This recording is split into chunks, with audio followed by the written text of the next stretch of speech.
میرا شوہر پردیس میں کمانے جا رہا تھا۔ مجھے بول کر گیا تھا کہ میرے چھوٹے بھائی کا خیال رکھنا۔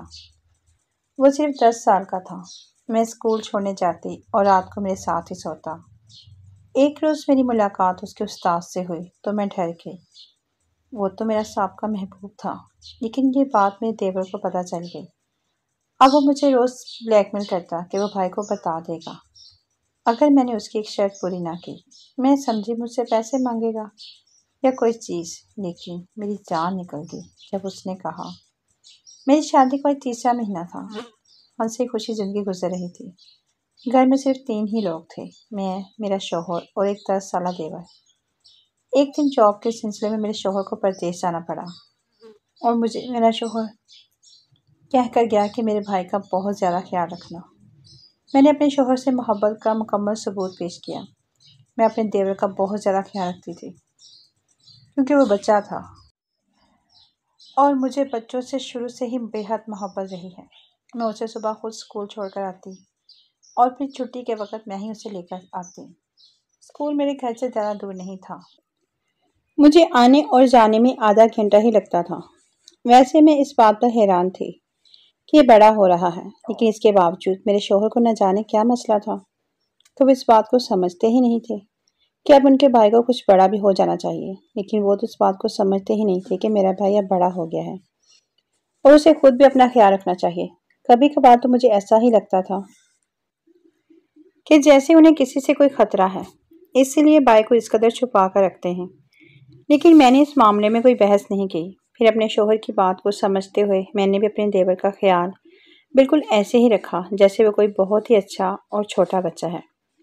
میں ایک دن اسے اسکول چھوڑنے کے لیے گئی تو ایک شخص خوبصورت سا اپنی بائک اسکول کی ایک طرف کھڑی کر رہا تھا۔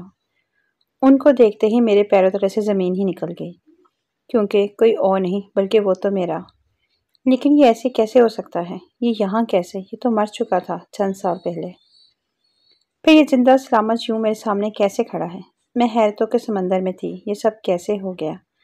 میں نے تو کبھی یہ زندگی میں سوچا ہی نہیں تھا کہ یوں اس طرح سے میری اس سے ملاقات بیچ راستے میں ہو جائے گی۔ زندگی کے اس موڑ پر وہ کیسے میرے سامنے آ سکتا ہے؟ کس طرح سے وہ مجھے یوں اس طرح سے مل جائے گا؟ نہیں، یہ نہیں ہو سکتا،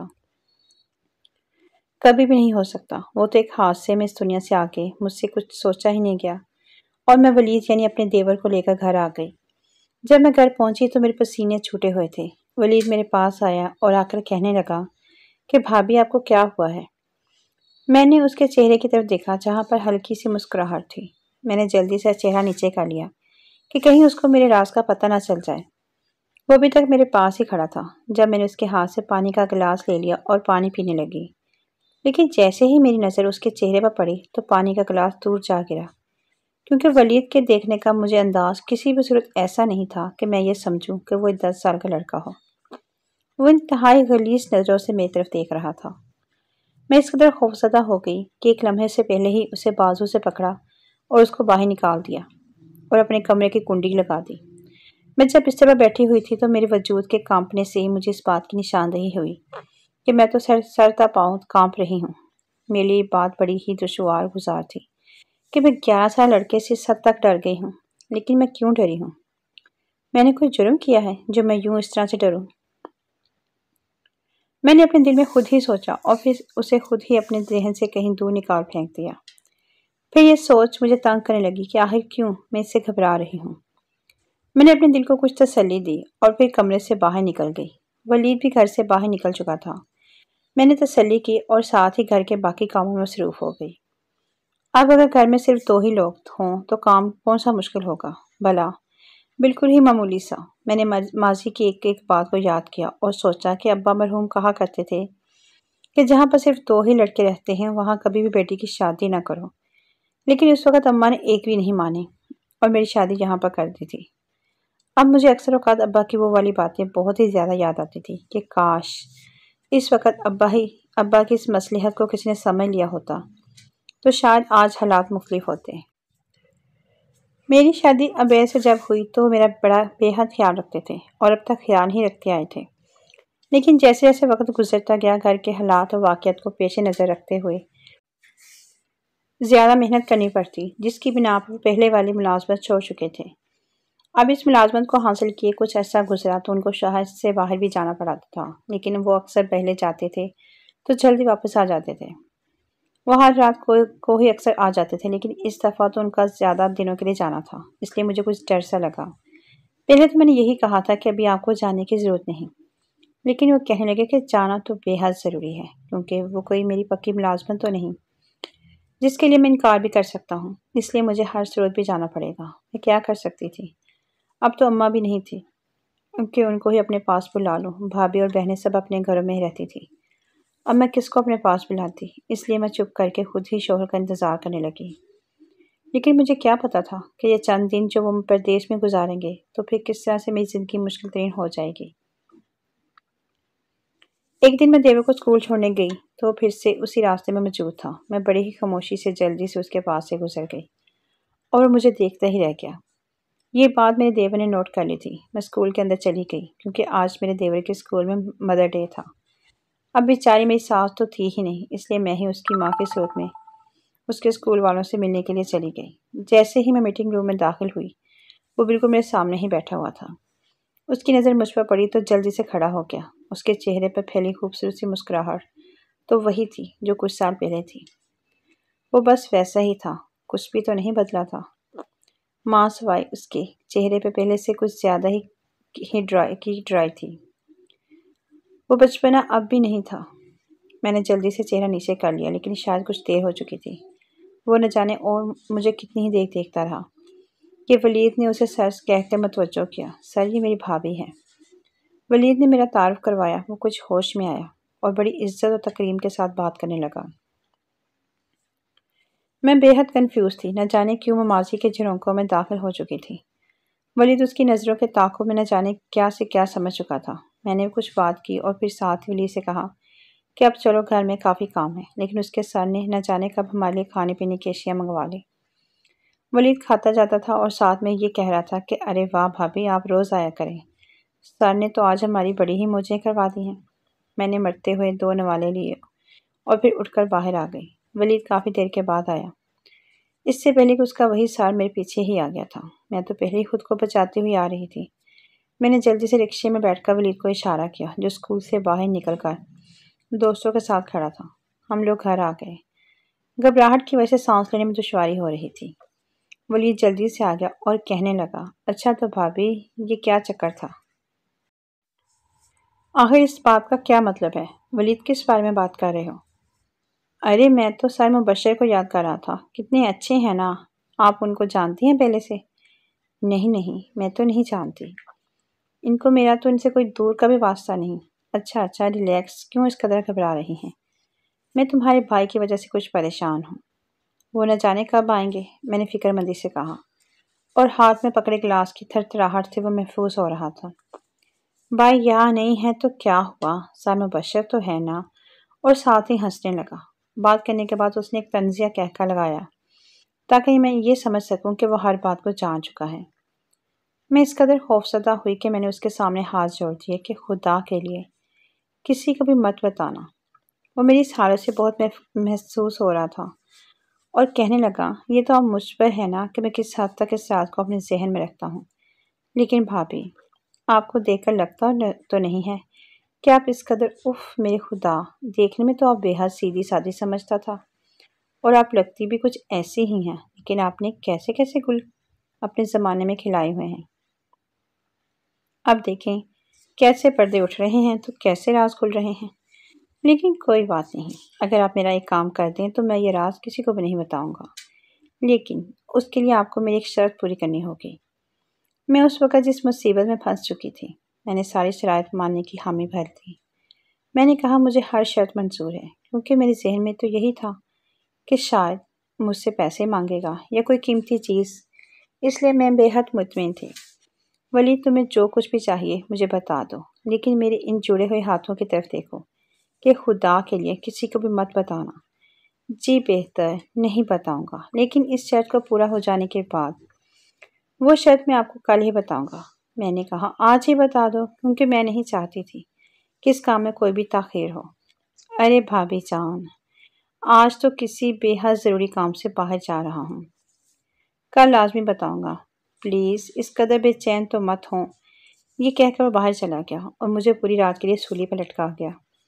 خیر میں نے اپنی اٹھ کر معمول کے مطابق کام کیے اور عبید کی مجھے اس لمحے کال آ گئی۔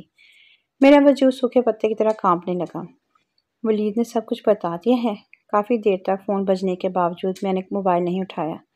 وہ بول بول کر خود ہی بند ہو گیا۔ ولید پورا دن باہر گھومنے پھرنے کے بعد گھر واپس آیا تو میں اس کی ہی منتظر تھی۔ کہنے لگا بھابھی شرط تو میں کل ہی بتاؤں گا، اور کھانا میں نے باہر آج دوستوں کے ساتھ کھا لیا ہے، اس لیے آپ بھی اپنے کمرے میں جا کر جلدی سے سو جائیں۔ بھائی کل یا پرسوں تک آ جائیں گے۔ وہ اس قدر آرام سے سب کہہ رہا تھا کہ میں اس کی عمر اور ذہن دونوں کا معاوضہ کر رہی تھی اور اپنے کمرے میں چلی گئی۔ رات بھر میں سولی پر ہی لٹکی رہی، نہ ڈھنگ سے کھا سکی اور نہ ہی پی سکی۔ نہ جانے کیوں مجھے لگا کہ ساتھ والے کمرے میں کوئی خسر پسر کر رہا ہے۔ ہمارے گھر میں سارے کمرے ایسے ہی تھے کہ ایک کے ساتھ دوسرا کمرہ موجود تھا۔ مجھے آوازیں پہلے سے زیادہ آنے لگی تو میں نے اپنے کمرے میں سے ہی اس کمرے کے دروازے پر بنے سوراخ سے جھانکنے کی کوشش کی۔ میرے پیروں تلے سے زمین ہی نکل گئی، کیونکہ اس کے ساتھ والے کمرے میں میرا دیور ایک عورت کے ساتھ چپک کر بیٹھا ہوا تھا، اور وہ عورت اس کے بہت ہی قریب تھی، اور وہ بار بار اس کے کان میں کوئی خسر پسر کرتا تھا۔ یہ سلسلہ کافی دیر تک چلتا رہا۔ پہلے تو یہی دل کیا کہ ابھی جا کر اس کو پکڑ کر بے شمار جوتے لگاؤں، لیکن پھر دوسرے ہی لمحے یہ سوچ ستانے لگی کہ ولید بے حد تیز ہے۔ یہ نہ ہو کہ وہ میرے جانے پر کہیں اس عورت کو ادھر ادھر چھپا دے اور پھر اپنے کہے کو مانے ہی نہیں۔ اس لیے میں نے 1 یا 2 دن مزید انتظار کرنے کا سوچا کہ اگر میں نے اس کو اس حالت میں دیکھا تو پھر اس کو کبھی بھی معاف نہیں کروں گی۔ خیر بڑی ہی مشکل سے وہ رات گزری۔ اگلے دن اتوار تھا، اس لیے میں نے اسکول نہیں جانا تھا، اس لیے میں ابھی بے فکری سے سوئی رہی، لیکن جیسے ہی مجھے ایک دم سے یاد آیا تو میں جلدی سے اٹھی اور جا کر ولید کو جگایا۔ وہ ایک دم سے ہڑبڑا کر اٹھ بیٹھا اور ساتھ ہی کہنے لگا بھابھی اتوار کو تو سکون سے سونے دیا کریں۔ وہ میں کہہ رہی تھی کہ میں گرم گرم ناشتہ بنانے لگی ہوں، تم بھی ابھی کھا لو۔ وہ میرے چہرے کی جانب دیکھنے لگا اور پھر کچھ کہے بنا ہی اب میرے پیچھے پیچھے کچن میں آ گیا۔ وہاں ایک سٹول پر بیٹھا اور ساتھ ہی جمائیاں پہ جمائیاں لینے لگا۔ رات بھر سوئے نہیں ہو کیا؟ میں نے تو ایک ویسے ہی رسمی سی بات کی تھی، لیکن وہ اس بات کو نہایت غلط رنگ دے گیا اور فوراً سے کہنے لگا بھابھی جی رات بھر جاگنا تو آپ کا کام ہے، کسی کی یادوں میں بھلا ایک معصوم سا بچہ کیا کروں گا جا کر۔ میں اس کی اس بات پر اس قدر شرمندہ ہو گئی اور پھر مزید کوئی بات ہی نہ کر سکی۔ وہ بڑے ہی مزے سے ناشتہ کرتا رہا۔ جب پیٹ بھر گیا تو کہنے لگا بھابھی میری بات سنیں، آپ ایویں ہی ڈر نہ جایا کریں، بڑی اچھی ہیں آپ، اور میری شرط سن لیجیے۔ میں ایک ہی شرط پر بھائی کو آپ کی حقیقت نہیں بتاؤں گا، اگر آپ میری یہ بات مان لیں۔ اور اس کے بعد پھر جو کچھ ولید نے مجھ سے کہا وہ سننے کی ہمت کہاں سے لائی کہ میں نے کس طرح سے وہ بات سنی، کہ میں کس طرح سے اس بات کو سہ سکی، یا یہ تو میرا خدا ہی جانتا ہے۔ ولید تمہیں آخر شرم کیوں نہیں آئی یہ بات کرتی؟ آنسو میرے رخساروں پر اس قدر تیزی سے بہہ رہے تھے کہ میں نے چاہتے ہوئے بھی ان کو صاف نہیں کیا۔ میں اس کی طرف دیکھتے ہی جا رہی تھی کہ شاید اس کو اپنی کہی بات پر کچھ شرمندگی محسوس ہو جائے، یا یہ بات سوچنے کے قابل ہو جائے کہ یہ بھابھی نہیں بلکہ یہ تو میری ماں ہے۔ اس نے مجھ سے ماؤں جیسا ہی سلوک کیا ہے، لیکن کبھی دیور بھی ان مخلص اور پاکیزہ رشتوں کو سمجھ سکے ہیں؟ کبھی بھی نہیں سمجھتے، اس لیے تو اس گھٹیا انسان نے اپنی انتہائی کم عمری میں ایسی گھٹیا بات کر دی تھی۔ تمہیں علم ہے کہ کیا کہہ رہے ہو؟ جی میں وہی کہہ رہا ہوں جو آپ سن رہی ہیں۔ اگر آپ نے میری اس بات پر غور نہیں کیا تو پھر آپ نتائج کی ذمہ دار خود ہی ہوں گی۔ یہ بالکل وہی بات تھی کہ آگے کنواں پیچھے کھائی، کیونکہ اگر میں اس کی بات نہیں مانتی تو میں پھنسی ہوئی، لیکن اگر بات مان لیتی ہوں تو بھی میں ہی مرتی ہوں۔ اس لیے خوب سوچ وچار کے بعد میں نے یہ سوچ لیا کہ موت ہی ایسی زندگی سے بہتر ہے۔ یا اللہ میں کیا کروں، میری مدد فرما۔ بے شمار آنسو میری آنکھوں میں سے بہتے ہوئے میرے چہرے پر بہہ نکلے۔ میں وہیں پر ہی سے کچن کے اسٹول پر بیٹھ گئی کہ یہ شرط میں کس طرح سے مانوں، میں کیا کروں۔ یہ سوچتی ہی رہی، لیکن میں کچھ سمجھ ہی نہ سکی، اور پھر میری روٹی بھی جل گئی، نہ میں ناشتہ کر سکی اور نہ ہی کچھ اور۔ بس وہی کچن میں بیٹھی روتی رہی۔ ولید کہیں باہر جا چکا تھا۔ میرے دل سے اس کے لیے شدید نفرت نکل چکی تھی کہ یہ اتنا سا لڑکا میرے دن رات کے قرار کا کس قدر دشمن بن چکا ہے۔ خدایا اس کو ہدایت نصیب فرما۔ ابھی کچھ دیر ہی اسے باہر گئی ہوئی تھی، وہ واپس آ گیا اور کہنے لگا بھابھی پھر آپ نے کیا سوچا ہے؟ تم یہ سب کچھ کیوں کر رہے ہو؟ کس بات کا بدلہ مجھ سے لے رہے ہو؟ بھابھی جی، آپ سے بھلا کس بات کا بدلہ میں نے لینا ہے؟ آپ تو مجھے میری ماں جیسی ہی ہیں، اور پھر اپنی ماں کو بھلا کون تنگ کرتا ہے؟ اس کی ایک ایک بات سے شیطانیاں جھلک رہی تھی۔ میرا دل چاہ رہا تھا کہ میں اس کے منہ کو نوچ کر رکھ دوں۔ کہنے لگا، بھابھی جی پھر آج رات کو تیار رہیے گا، میں آپ کا انتظار کروں گا۔ اللہ تجھے ہدایت کی طالب رکھے، کس گناہ کی سزا مل رہی ہے مجھے؟ یہاں پر رہتے ہوئے میں تو انتظار ہی کرتی رہی کہ دن ہی بڑھا دے، رات کبھی ہو نہ، کیونکہ اس رات میں تو میرے منہ پر کالک ہی مل دینی تھی، کیونکہ اس کالک سیاہی سے اور کچھ نہیں تو میرے دن کے اجالے میرے لازمی ہو جانے تھے۔ میں چپ چاپ بیٹھی رہی کہ شام کے اذانیں شروع ہوگی، یعنی کہ رات ہونے میں کچھ ہی دیر باقی ہے، مطلب کہ میری موت کے پروانے میں کچھ ہی لمحے باقی ہیں۔ عشاء کی اذانیں شروع ہوگی اور میں نماز کے لیے اٹھ گئی۔ میں جائے نماز پر کھڑی ہوئی تھی کہ دروازے پر زور زور سے دستک ہونے لگی۔ میں نماز تو نہیں توڑ سکتی تھی، اور نہ اس لیے میں نے دروازے پر ہونے والے دستک کی پرواہ کیے بنا ہی نماز کو جاری رکھا۔ دستک ابھی بھی ہو رہی تھی، لیکن میں اس گناہ سے بچنے کے لیے اللہ کے حضور ہی کھڑی رہنا چاہتی تھی۔ اب دروازے پر ہونے والی دستک تھم چکی تھی، میں نماز بھی پڑھ چکی تھی، اب دعائیں مانگنے میں مصروف تھی کہ باہر والا دروازہ کھلنے کی آواز آئی۔ میں تیزی سے اٹھی اور میں اپنے کمرے کے اندر والی سائڈ کی کنڈی لگا دی۔ دروازے پر ولید ہی تھا۔ اس کے پاس ڈپلیکیٹ چابی ہوتی تھی، اس کے ذریعے وہ گھر میں آ چکا تھا۔ اس نے میرے دروازے پر خوب دستک دی، لیکن میں نے دروازہ نہ کھولا۔ بس اس کی یہی آواز آئی کہ بھابھی آپ اپنے لیے خود ہی مصیبتیں جمع کر رہی ہیں۔ آپ کو اپنا خود ہی احساس نہیں تو پھر کوئی آپ کا احساس کس طرح سے کر سکتا ہے؟ وہ کافی دیر تک دروازے پر کھڑا ہو کر بول کر چلا گیا، لیکن میں نے بھی سوچ لیا تھا کہ آج کی رات تو میں بھی دروازہ نہیں کھولوں گی، پھر کچھ بھی ہو جائے دیکھا جائے گا۔ پوری رات میں نے سکون سے سو کر گزاری، اور صبح اٹھتے ہی میں کچن میں گئی اور ولید سے کہا، آج سے تم خود ہی اسکول چلے جایا کرو، کیونکہ مجھے اور بھی بہت سے سارے کام ہوتے ہیں۔ میرے منہ کی طرف دیکھ رہا تھا، اس نے ایک لفظ بھی نہیں کہا، اور ساتھ ہی اپنا بیگ اٹھایا اور گھر سے باہر نکل گیا۔ لیکن میں کچھ ہی دیر کے بعد راستہ بدل کے اس کے پیچھے چلی گئی، کیونکہ میں بھی دیکھنا چاہتی تھی کہ یہ کن کاموں میں پڑا ہوا ہے اور اس کے تعلقات کیسے لوگوں کے ساتھ ہیں، کیونکہ جتنی اس کی عمر تھی اس سے تو بہت بڑے بڑے کام وہ بھی کر رہا تھا۔ میں اس کے پیچھے چل رہی تھی، اس سے بے خبر رکھتے ہوئے اس کے اسکول کے راستوں کو بدل کر جاتے ہوئے۔ جب میں اس کے اسکول کے قریب پہنچی تو میں نے گارڈ سے پوچھا کہ وہ لی اسکول پہنچ گیا؟ تو کہنے لگا، ہاں پہنچ گیا ہے۔ میں کچھ مطمئن سے ہو کر گھر کی طرف لوٹ آئی۔ جب میں گھر کی طرف لوٹ رہی تھی تو سر مبشر مجھے راستے میں ملے اور کہنے لگے کہ میرے ساتھ آپ نے یہ سب کچھ کیوں کیا؟ مسلسل میری آنکھوں میں دیکھتے ہوئے، مجھ سے ہی مخاطب ہوتے ہوئے میں نے تو پہلے تیز تیز چلنا شروع کر دیا، لیکن جب مسلسل اسے اپنے پیچھے چلتے ہوئے پایا تو ایک دم سے ایک جگہ پر رک گئی اور اس سے پوچھا کہ اگر ماضی نہیں بلایا جاتا تو اس وقت کہیں غائب نہیں ہونا تھا۔ اب جب میں اپنے گھر میں بہت خوش ہوں تو پھر مجھ سے کیوں یہ سب کچھ کروانے پر مجبور کر رہے ہو؟ تمہیں کیا لگتا ہے کہ تمہارے اس طرح کرنے پر میں حال میں سے پھر سے ماضی میں کہیں چلی جاؤں گی؟ تو یہ تمہاری بھول ہے، ایسا تو کبھی بھی نہیں ہوگا۔ میں اچھی خاصی اس کو سنا کر تیزی سے چلتی گھر کی طرف تقریباً دوڑتے ہوئے داخل ہوگی۔ میں ایک دم سے بے حد حیران ہوئی کہ دروازے پر لگا تالا اب نہیں تھا۔ میں نے جلدی سے دروازہ کھولا تو خوشی کی انتہا نہ رہی کہ سامنے عبید کھڑے تھے، لیکن وہ ہمیشہ کی طرح نہیں مسکرا رہے تھے، بے حد تھکے ہوئے تھے۔ میں بھاگ کر ان کے سینے سے جا لگی، وہ جلدی مجھے ایک طرف کرتے ہوئے کمرے میں چلے گئے۔ میں ان کے اس رویے سے بے حد پریشان ہوئی کہ یہ سب کچھ کیا ہو رہا ہے۔ ایک دم سے میرے ذہن میں آیا کہ شاید ولیدوں نے کہیں کچھ ایسا نہ بتا دیا ہو۔ وہ شاور لے کر باہر نکلے تو میں نے کہا کہ میں ناشتہ بناتی ہوں، کر لیں۔ انتہائی سخت مہری سے مجھے جواب دیا گیا، میں ناشتہ کر کے آیا ہوں۔ عبید کچھ ہوا ہے کیا؟ میں نے مزید قریب جا کر پوچھا تو کہنے لگے، نہیں ابھی ہوا تو نہیں، لیکن بہت جلد بہت کچھ ہونے والا ہے۔ تم جاؤ۔ میں ٹپ ٹپ رونے لگی اور یہی سوچنے لگی کہ اے خدا میرے ماضی سے کسی بھی طرح میرا پیچھا چھڑا دے۔ میں نہیں جانتی کہ میرے کون کون سے گناہ اس قدر زیادہ ہیں کہ جن کی مجھے ایسی سزائیں مل رہی ہیں۔ ولید کے آنے پر عبید کا موڈ بالکل ٹھیک تھا اور وہ ہنس ہنس سے باتیں کر رہے تھے۔ میرے دل میں ولید کے لیے شدید نفرت جا چکی تھی کہ یہ لڑکا میرے لیے بے انتہا وبال بن چکا تھا۔ عبید نے مجھ سے کہا کہ اب میں آ گیا ہوں تو تم کچھ دنوں کے لیے بہتر ہے کہ اب میری طرف رہ آؤ۔ لیکن میں کیوں جاؤں؟ ابھی تو آپ گھر واپس آئے ہیں، ابھی میں نے کہیں نہیں جانا۔ لیکن خدا کو کچھ اور ہی منظور تھا۔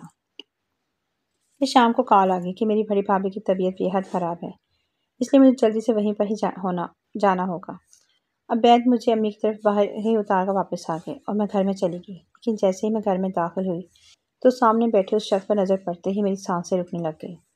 سامنے صوفے پر ہی مبشر بیٹھا ہوا تھا۔ اس نے مجھے نہیں دیکھا تھا، اس لیے میں تیزی سے بھابھی کے کمرے کی طرف آ گئی، جہاں بھابھی بالکل ٹھیک بیٹھی مسکرا رہی تھی۔ یہ کیا بھابھی، آپ بالکل ٹھیک ہیں؟ تو پھر آپ نے ایسا مذاق کر کے مجھے یہاں کیوں بلایا ہے؟ ارے آؤ تو صحیح، یہ جو باہر بندہ بیٹھا ہوا ہے یہ میری چھوٹی بہن کے رشتے کے لیے آیا ہے۔ میں نے اسے یہیں بلا لیا تاکہ تمہارے بھائی اس سے مل لیں اور ساتھ ہی ایک دوسرے سے کھل کر باتیں کر لیں، کیونکہ اس کے ماں باپ نہیں ہیں اور جو کچھ بھی کرنا ہے نا اس نے خود ہی کرنا ہے۔ بھابھی مجھے بے حد راز سے اور خوش ہو کر بتا رہی تھی۔ میں ان کے منہ کی طرف دیکھ رہی تھی کہ اگر آپ نے اس سے رشتہ کرنا ہے تو پھر مجھے یہاں جھوٹ بول کر بلانے کا کیا مقصد بنتا ہے؟ میں واقعی بھابھی سے ناراض ہو چکی تھی، اس لیے کچھ بھی نہیں کہہ رہی تھی۔ وہ مجھے منانے کی کوشش کر رہی تھی، لیکن میں ایک طرف منہ بنا کر بیٹھ گئی۔ کچھ ہی دیر کے بعد بھائی نے ہم سب سے کہا کہ کھانا لگائیں۔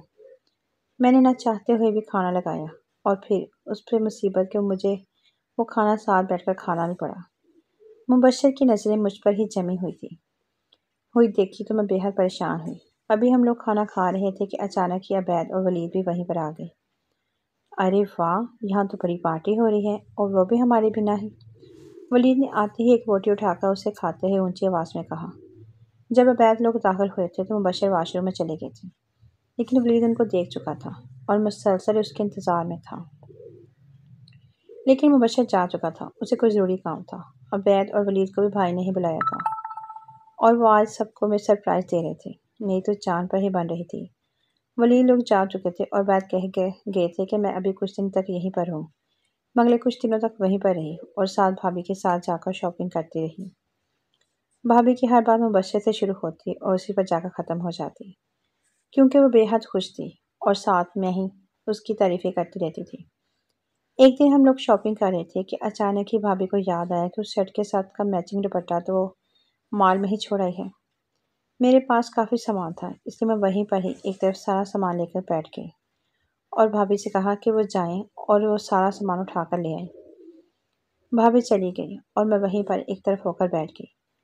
جب مجھے اپنے پاس کسی کی موجودگی کا احساس ہوا تو وہ مبشر ہی تھا۔ میں تو یہی سمجھتی ہوں کہ تم میرا پیچھا مسلسل کر رہے ہو۔ کیا چاہتے ہو تم؟ میں تمہارے پیچھے کیوں آؤں گا؟ تم نے خود کو کیوں ایسے ہول میں بند کر لیا ہے کہ جہاں پر تمہارے ارد گرد بس پریشانیاں ہی ہیں؟ وہ مجھے نہایت شفقت سے پوچھ رہا تھا کہ نہ جانے کتنے عرصے کے ضبط کیے ہوئے آنسو تھے جو اس کی بات پر جھلک پڑے۔ وہ آگے بڑھا اور مجھے ایک ٹیشو دیا۔ میں نے بے انتہا بے خبری میں ٹیشو پکڑ لیا۔ مجھے نہیں پتا تھا کہ میں نے کس طرح سے اس ٹیشو کو پکڑا اور پھر میں نے اس سے اپنے آنسو صاف کیے۔ کچھ دیر بعد بھابھی بھی آ گئی۔ انہوں نے نہ جانے دیکھا یا نہیں، لیکن مجھ سے پوچھا کہ کچھ بھی نہیں۔ وہ خاموشی سے میری طرف دیکھتی رہی کہ میری سوجی ہوئی ناک ان کو بہت کچھ بتانے میں مجبور کر رہی تھی۔ بھابھی نے پیار سے پوچھا کہ کیا ہوا؟